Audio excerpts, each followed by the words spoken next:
할렐루야. 모두가 사는 교회 올리브교회 하늘가족 여러분, 주님의 이름으로 축복합니다. 또 이 방송을 들으시는 사랑하는 애청자 여러분들도 주의 이름으로 축복합니다. 오늘 하나님의 은혜와 복이 여러분들에게 넘쳐날 줄 믿습니다.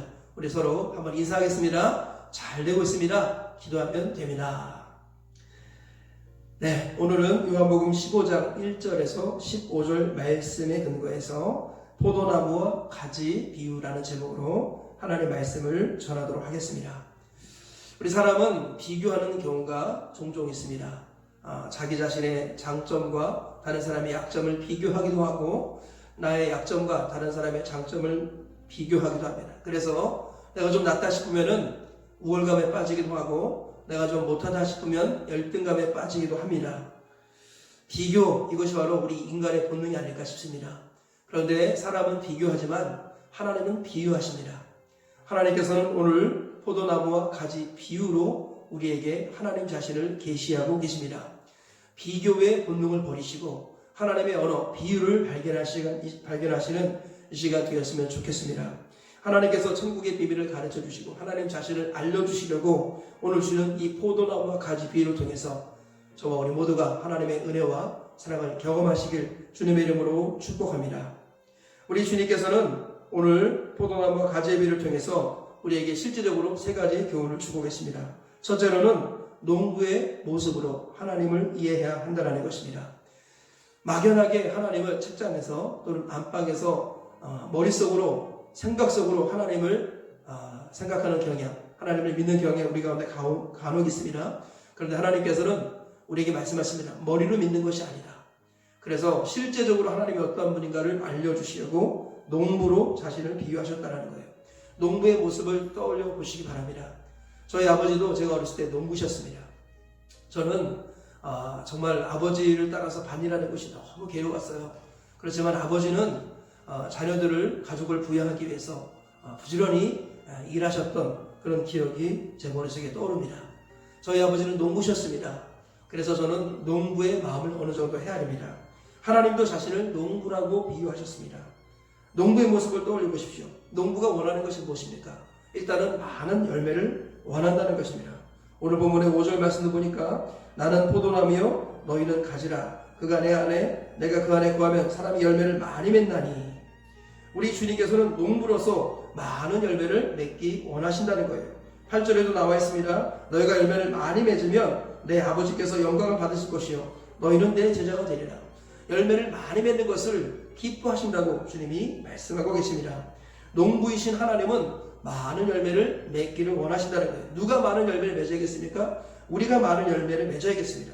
그래서 열매를 많이 맺게 하시려고 주님은 가지치기도 하십니다. 2절 말씀 보세요. 무릇 내게 붙어있어 열매를 맺지 아니하는 가지는 아버지께서 그것을 제거해 버리시고 무릇 열매를 맺는 가지는 더 열매를 맺게 하려 하여 그것을 깨끗하게 하시느니라. 우리 주님께서는 열매를 맺지 못하는 가지는 잘라버리신대요. 가지치기 하신다는 겁니다.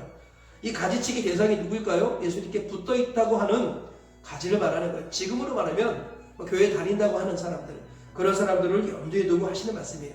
주님은 교회 다니느냐 안 다니느냐 이것이 1차적으로 중요하죠. 그러나 더 깊이 들어가면 그것이 본질이 아니라 교회를 다니는 와중에서도 주님께 붙어있는가 붙어있지 않은가 그것을 보신다는 거예요. 주님께 진정으로 붙어있으면 열매를 맺을 수밖에 없다는 거예요. 붙어있다고 말하지만 열매가 없다면 주님은 가지를 치신다는 것입니다. 그리고 심지어 6절에서는 이렇게 말씀합니다. 사람이 내 안에 거하지 않으면 가지처럼 밖에 버려져 마르나니 사람들이 그것을 모아다가 불에 던져 사르느니라. 열매 맺지 못하는 가지는 결국은 불에 던져 사른다라고 말씀하십니다. 그러므로 우리가 신앙생활을 구체적으로 해야겠습니다. 내가 교회를 다니고 있지만 열매를 맺고 있는가 그렇지 않은가를 진지하게 점검해야 된다는 거예요.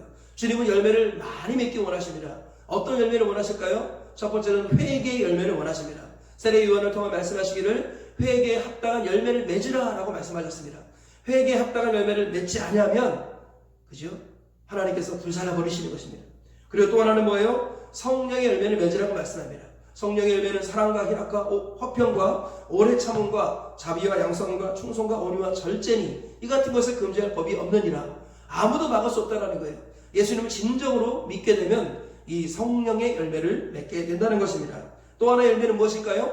제자의 열매인 것입니다. 그러므로 가서 너희는 모든 민족을 제자 삼아 세례를 베풀고 내가 너에게 가르쳐 분부한 모든 것을 지키게 하라. 주님께서는 우리가 제자의 열매를 맺어야 된다고 말씀하십니다. 하나님을 농부로 비유하자면 하나님은 많은 열매를 원하신다는 거예요. 어떤 열매요? 회개의 열매, 성령의 열매, 제자의 열매를 맺기 원하신다는 것입니다. 우리 모두가 신앙생활을 막연하게 피상적으로 할 것이 아니라 오늘 말씀에 근거해서 구체적으로 실질적으로 해야겠습니다. 하나님은 농부이십니다. 많은 열매를 기대하신다는 것을 기억하시고 저와 우리 모두가 하나님 앞에 회개의 열매, 성령의 열매, 제자의 열매를 풍성히 맺으시기를 주님의 이름으로 축복합니다. 두 번째로 오늘 말씀을 통해서 우리에게 주시는 교훈이 무엇입니까? 열매 맺는 비결은 주님의 말씀 안에 거하는 것이다 라고 말씀하십니다. 4절, 7절, 8절 말씀이 이렇게 나왔습니다. 내 안에 거하라 나도 너희 안에 거하리라. 가지가 포도나무에 붙어있지 않으면 스스로 열매를 맺을 수 없음 같이 너희도 내 안에 있지 않으면 그러하리라. 7절 말씀을 보세요. 너희가 내 안에 거하고 내 말이 너희 안에 거하면 무엇이든지 원하는 대로 구하라. 그리하면 이루리라.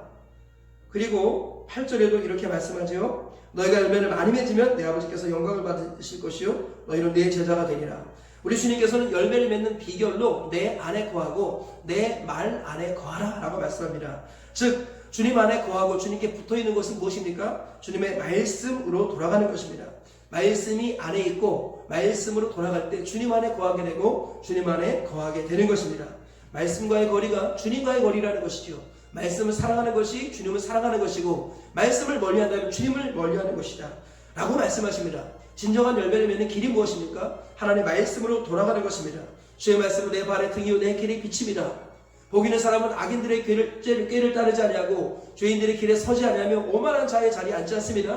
오직 여호와의 율법을 즐거워하여 그 율법을 주야로 묵상합니다. 이런 사람이 시절을 쫓아 과실을 맺으며 그 잎사귀가 마르지 아니함 같으니 그가 하는 모든 일이 다 형통하다고 주님이 말씀하시는 겁니다. 때를 따라 열매를 맺는 것, 이것이 주님이 기뻐하는 것인데 열매 맺는 비결, 그것이 무엇일까요? 바로 하나님 말씀으로 돌아가는 것입니다. 지금 코로나 사태 때문에 좀 여러 가지 어려운 부분이 많이 있습니다. 이때 우리가 여러 가지를 묵상해야겠지만 특별히 하나님께서 집에 있을 때 또 홀로 있을 때 말씀으로 돌아가기를 기뻐하시는 줄 믿습니다. 이런 기회들을 활용하여서 더 특별히 하나님의 말씀으로 돌아가시고 말씀을 깊이 묵상하셔서 하나님께서 원하시는 열매 맺는 그리스도인으로 변화되시는 저와 우리 모두가 되어야 할 줄 믿습니다. 하나님 안에서 우연이 하나 없습니다. 이 모든 것을 통해서 하나님은 우리에게 분명히 말씀하십니다. 너희는 말씀으로 돌아가라. 진정 열매를 맺기 원하느냐? 말씀으로 돌아가는 것이 진정한 열매 맺는 길이다 라는 것을 잊지 마시고 저와 우리 모두가 이 모든 환경과 상황을 통해서 다시 한번 우리를 돌아보시며 주님의 말씀으로 돌아가시길 주님의 이름으로 축복합니다. 세 번째로 오늘 말씀이 우리에게 주시는 교훈이 무엇입니까? 궁극적인 열매, 최종적인 열매는 사랑이라는 것입니다. 우리 주님은 포도나무와 가지의 비유를 통하여 열매를 맺기 원하신다고 말씀하시면서 후반부에 사랑 이야기를 말씀합니다. 9절부터 보시면 내 아버지께서 나를 사랑하신 것 같이 나도 너희를 사랑하였으니 나의 사랑 안에 거하라. 주님은 열매를 맺으면서 마지막으로 사랑이라는 말로 정리해 나가고 계십니다. 주님이 원하시는 진정한 열매가 무엇인가요? 바로 사랑이라는 거예요. 그런데 그 사랑이 인간적인 사랑이 아니라 예수님의 사랑이라는 거예요. 그 예수님의 사랑은 하나님 아버지께 받은 사랑을 말합니다. 하나님 예수님을 사랑하셨듯이 그 사랑으로 예수님도 우리를 사랑하셨습니다. 그러므로 너희도 주님의 사랑 안에 거하라. 너희도 나의 사랑 안에 거하라. 예수님의 사랑 안에 거하는 것, 이것이 주님이 원하시는 궁극적인 열매라는 것입니다. 회개의 열매, 성령의 열매, 제자의 열매, 이 모든 열매를 한마디로 말하면 사랑이라고 말하는 것입니다. 그런데 이 사랑은 무엇입니까? 진정한 계명을 지키는 것이다. 또 다시 거룩한 선신화는 이루어지는데 진정한 사랑은 자기 방법의 사랑이 아니라 말씀에 근거한 사랑이라는 거예요. 10절 말씀 보세요. 내가 아버지의 계명을 지켜 그의 사랑 안에 거하는 것 같이 너희도 내 계명을 지키면 내 사랑 안에 거하리라. 계명을 지키는 것이 사랑 안에 거하는 것이다. 주님이 말씀하십니다. 자기 방법으로 하나님을 사랑하는 것, 이것을 숭배라고 말합니다. 하나님의 방법, 하나님의 말씀으로 하나님을 사랑하는 것, 이것을 경배라고 말합니다. 여러분 숭배하고 계십니까? 경배하고 계십니까? 자기 소견에 옳은 대로 하나님을 섬기고 있습니까? 그것은 숭배인 것입니다. 하나님의 방법으로 하나님을 사랑하고 섬겨야 할 줄 믿습니다. 하나님의 방법은 바로 하나님의 말씀이죠. 말씀의 원리를 따라 사랑을 실천해 나가실 때 이것이 진정 하나님이 원하시는 궁극적인 열매라는 것입니다. 저와 우리 모두가 오늘 말씀을 기억해야겠습니다. 주님이 원하시는 진정한 사랑은 이것은 말씀에 근거한 사랑이라는 거예요. 말씀에 근거해서 하나님을 사랑할 때 그것이 참 사랑이고 우리 주님이 기뻐하신다는 것입니다. 그래서 12절과 13절 말씀에도 이렇게 나와 있습니다. 내 계명은 곧 내가 너희를 사랑한 것 같이 너희도 서로 사랑하라 하는 이것이니라. 사람이 친구를 위하여 자기 목숨을 버리면 이보다 더 큰 사랑이 없나니 너희는 내가 명하는 대로 행하면 곧 나의 친구라. 우리 주님은 우리를 종이라 하지 않으시고 친구로 하시면서 우리 위해 목숨을 내어주시겠다고 말씀하셨습니다. 이것이 진정한 사랑인 것입니다. 바로 우리를 위해서 십자가 못 박혀 죽으신 사랑, 죄인을 사랑하신 사랑, 이 사랑이 진짜 사랑이라는 것입니다. 하나님의 말씀에 근거하여서 죄인을 사랑하고 원수를 사랑하는 이 사랑을 우리가 행해야겠습니다. 우리 주님께서는 농부의 모습으로 자신을 비유하시면서 열매를 맺으라고 말씀하십니다. 열매 맺는 비결은 말씀으로 돌아가는 것이고 말씀으로 돌아갈 때 진정 주님이 기뻐하시는 사랑의 열매를 맺게 되는 것입니다.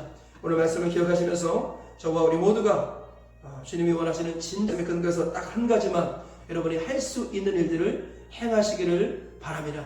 하나님의 말씀을 듣고 행하지 않으면 모래 위에 지은 집과 같이 마지막에 무너지게 됩니다. 말씀을 듣고 행할 때 반석 위에 집을 지은 지혜로운 사람이 되는 것입니다. 오늘 말씀을 따라 우리에게 준 감동을 기억하시면서 이 감동을 따라 한 가지 사랑을 실천하시고 또 주님이 원하시는 진정한 열매를 맺으시는 우리 모두가 되시길 다시 한번 주의 이름으로 축복합니다. 우리 들은 말씀 생각하시면서 다 같이 기도하시겠습니다.